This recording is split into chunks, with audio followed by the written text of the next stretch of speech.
Today we're going to be going over the Update 39 patch notes. I'm going to be reviewing them since the last little bits of the patch notes came out, meaning they're not going to make any more mainline changes for anything, so that way we can look at the overall things that they're changing in this game, so that way you guys not only have a video that you can watch from me, but you also can be more informed about what is coming in the next update, since it's pretty important. So to start, let me help you understand this update. This update is focused on fixing bugs in this game, and there are plenty of bugs that need to be fixed. They seem to have fixed a lot of them. There's a lot to read through on these patch notes, but more importantly, this is an incremental patch. It's not like a DLC pack where you have the new dungeons and the new zones or anything like that. So basically, we still are in the Necrom DLC. It's going to be weird for titling things, but you know, that's just me.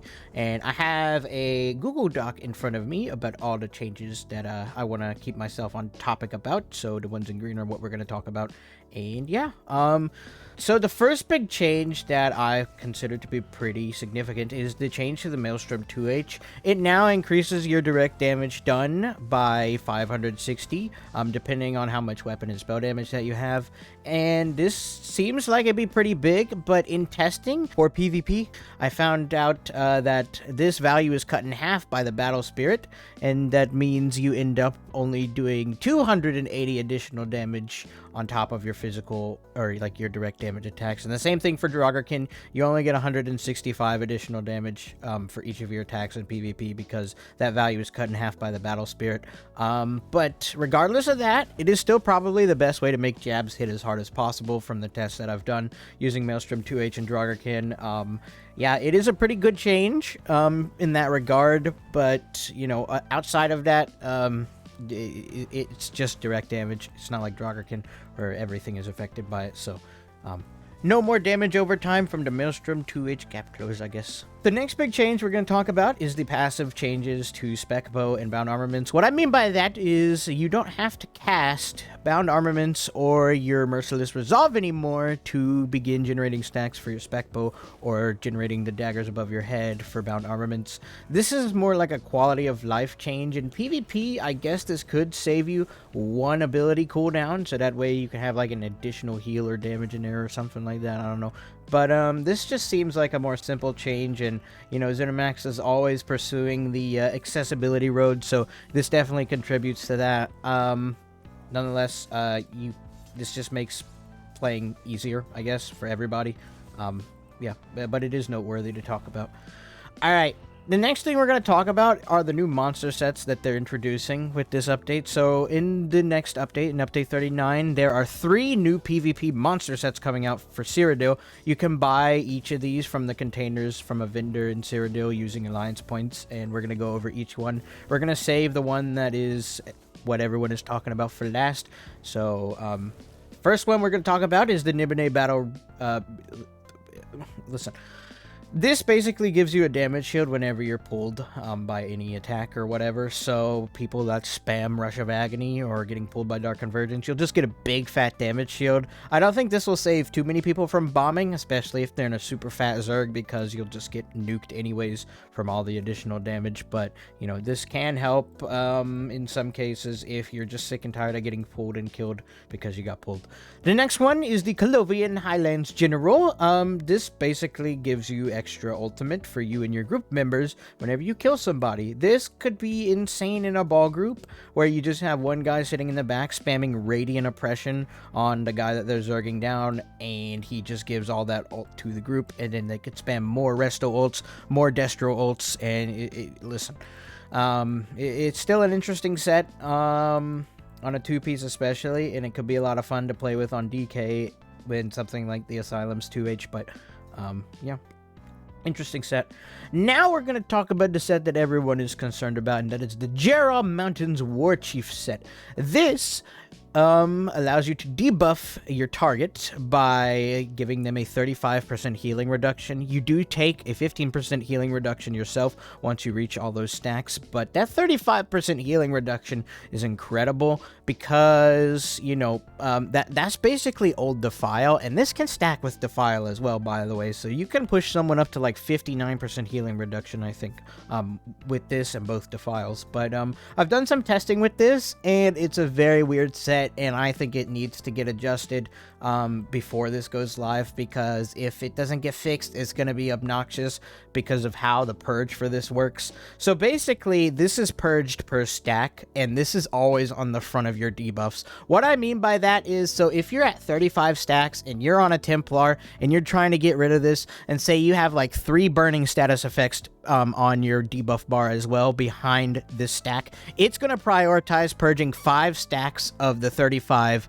from this debuff, and it's not going to get rid of the burning, it's not going to get rid of any of that, it's going to purge per stack from this, and that's incredibly insane. So that means sets and stuff that purge every single negative effect are definitely going to be making a comeback. And Mara's never went anywhere. Mara's just still very strong. People are like, oh, it got nerfed. If you didn't see it now in this update, you're definitely going to see it again.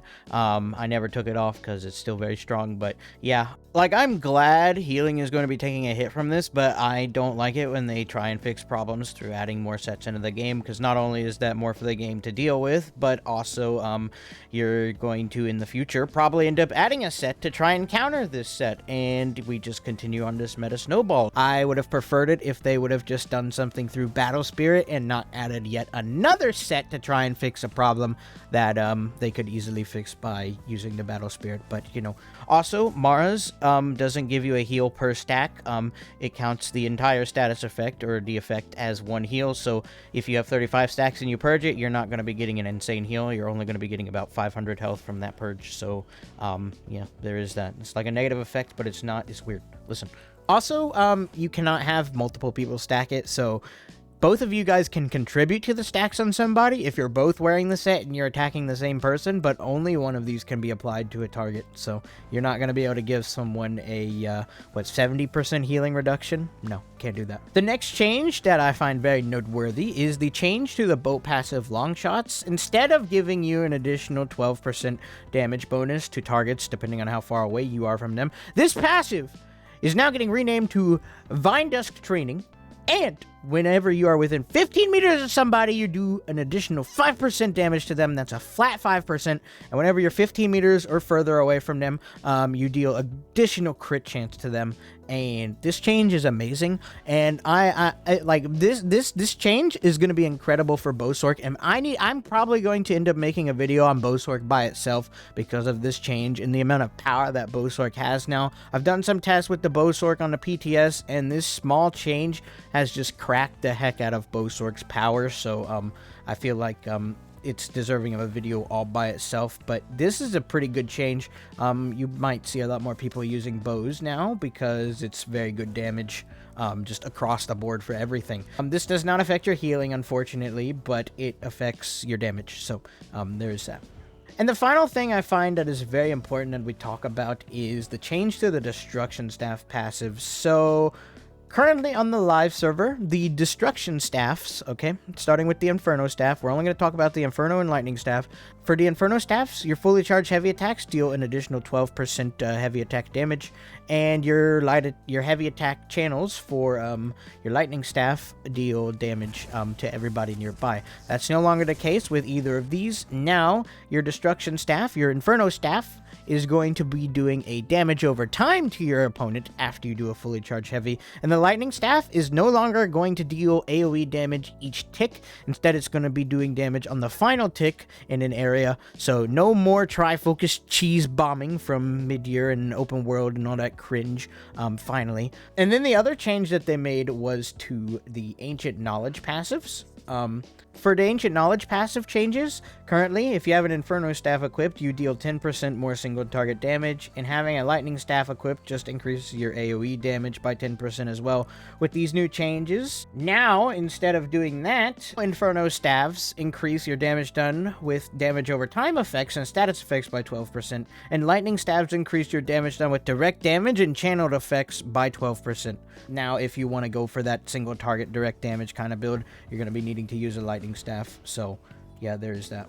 There were a bunch of other changes in the patch notes, and if we went over each one, we'd probably be here for another 4 to 5 hours. But I just wanted to go over the big priority changes with you guys, so that way you guys can be informed about what's happening in the game, and also so you can know if your build is going to be needing some adjustments in the next update. And yeah, I hope you guys enjoyed this video. Please consider subscribing if you're still here and you haven't subscribed. But also, I have a channel members. You can join that if you want some really cool perks. And also, I have a Patreon if you want to support me further. That would be very much appreciated, but subscribing is more than enough for me. So, yeah, thank you guys for watching. I'll probably make some more videos at some point. And, yeah, have a good night.